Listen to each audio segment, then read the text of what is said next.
This video is about solving linear equations. Much of what this video is going to cover you've been exposed to in Year 8, so it's not entirely new information. So we're going to use our knowledge of mathematical operations and inverse operations to solve 2- and 3-step equations. So an equation is a mathematical statement of two equal algebraic expressions that contain one or more variables. Now we talked about expressions a little while ago containing number of algebraic or numeric terms, and so that's an expression, and an equation is something where we have an equal sign in the middle that equates two things together. It says they're both exactly the same value. In a linear equation, variables can only have an index of 1. That is, we can't have an x squared or an x cubed or a y cubed, things like that. So linear equations, if you plot values from one of those equations, which we'll look at more in detail later on this year, you end up with a straight line. One of the things we need to understand is what are operations and what are their inverses. Now this is probably not new to many of you. We have our 4 basic operations and then the squared symbol as well. They're the main ones we will look at. The inverse operations are the opposite of that. So the opposite of adding is subtracting. Opposite of subtracting is adding. Multiply, the opposite is divide, etc. And the opposite of squaring is square root. They're important. They're going to help us solve equations. So here's some very simple single-step equations. Now, in Year 9, they're not overly challenging. In fact, if we were to give them a standard, they'd be D-standard questions. But they're a good way to practice what we're doing here. So, there are a few methods we can use to solve algebraic equations. This is the first one. It depends on your teacher which way you've seen before. Okay, but you should be familiar that we can do it different ways. So the first way we can do it is just underneath here. I know a lot of you have seen it this way before. We're adding the inverse operation to both sides. So the opposite of taking 79 is adding 79 to both sides. And what that gives us is the resultant answer. On the left, the 79's cancel, so left with x. On the right, we're adding those together to get 232. How do you check your answer? Well, if you substitute that back into the x, like so, 232 take 79, we should get 153 if we've done it correctly.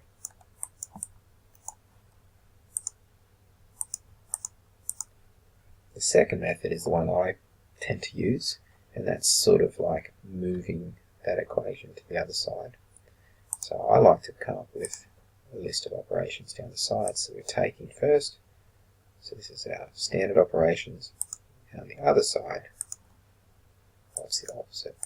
So this is what we're doing if we were to work forward, and this is the opposite, so what we do to undo the equation, so to speak. It's really the same thing as what I just showed you, but instead of putting the plus 79 on both sides, we put it on one side. We have 232. So you're able to do that either way. So I'm going to work that method because I prefer it. Now this little margin thing that I do isn't required, but some students find it helpful. So here we're adding 46 first. If we work backwards, the opposite of adding is taking. So when we work that equation out, we're going to take away 46 from both sides, leaving us with 36. Once again, if you substitute 36 into there, you get 82. That's the way we check our answer. Third one, multiplying by 6. The opposite of multiplying by 6 is dividing by 6. That's our inverse operation. So it's 100 over 6. Now, you can work it out as a decimal because this is actually a non-recurring, non-terminating decimal. It keeps on recurring 6 because it's a third. We leave it in fractional form. Either this one or this one is better rather than 16.67 or 6 recurring. Okay, this one here, an inverse operation. What we're doing here is divide first. And on the way back, the inverse is multiply. So instead of divide, we go backwards and work out multiply. So 19 times 7 is x, which is 133. So single-step equations are fairly straightforward. A bit more challenging when you've got two steps. So let's just look at what we do here. Here's our first example. If we knew what y was, we knew what the number was, going forward through the equation using order of operations, we would multiply first and then we'd add. So that's going forward. If we work back,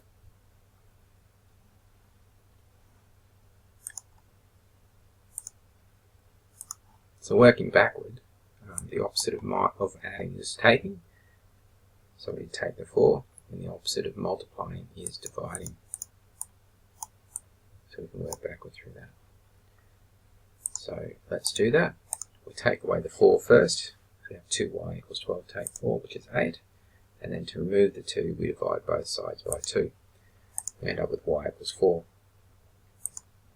We can check that answer by substituting in. So we get 2, substitute the y equals 4, plus 4. So that's 8 plus 4 equals 12. So we're right.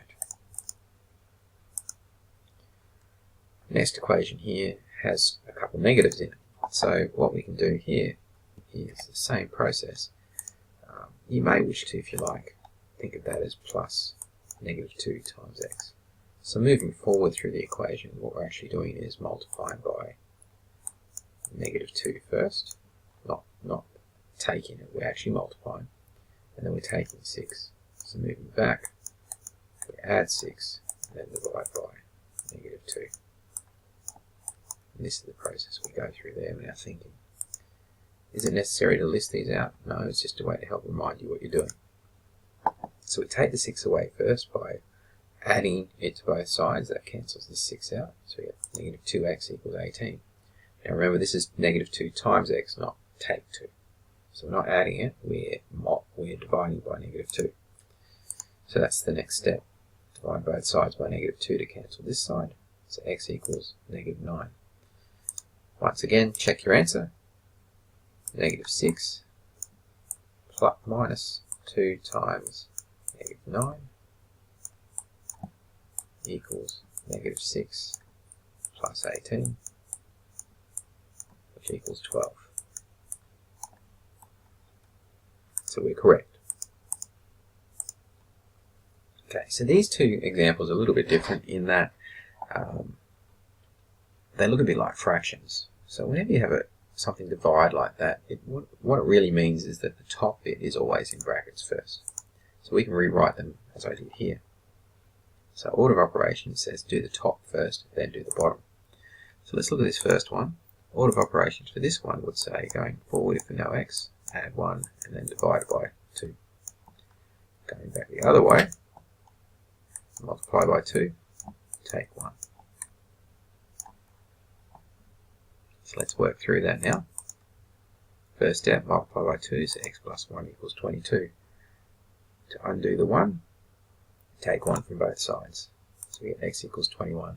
Now we could substitute that in and show that the answer does actually equal 11. So we are correct.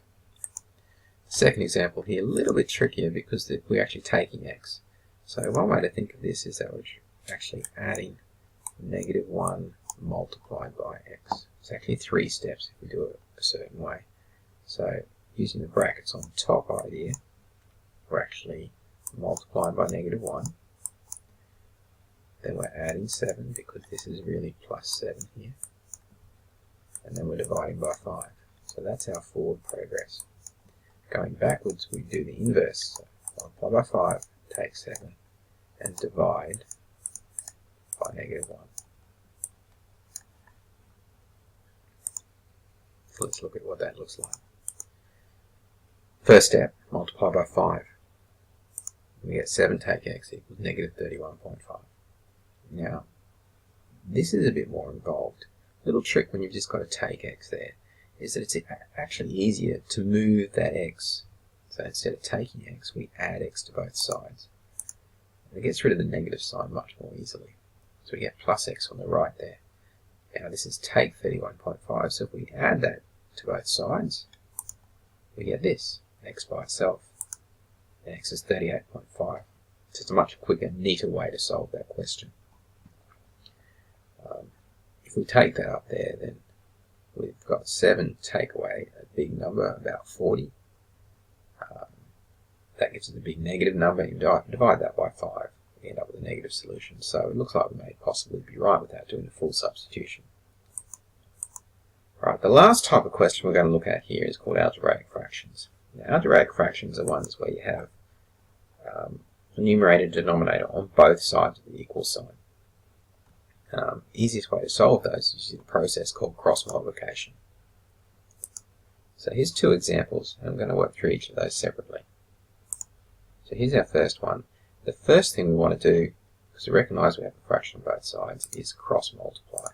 And we do that by multiplying the numerator on the left by the denominator on the right, forms our left-hand side. Denominator on the left times the numerator on the right. It's our right-hand side. So we end up with 15 equals 4a. You can work that out if you like, or how do we isolate the a? We divide both sides by 4, the inverse operation. And we can do that in one step. So we end up with 15 over 4, which is a decimal is 3.75.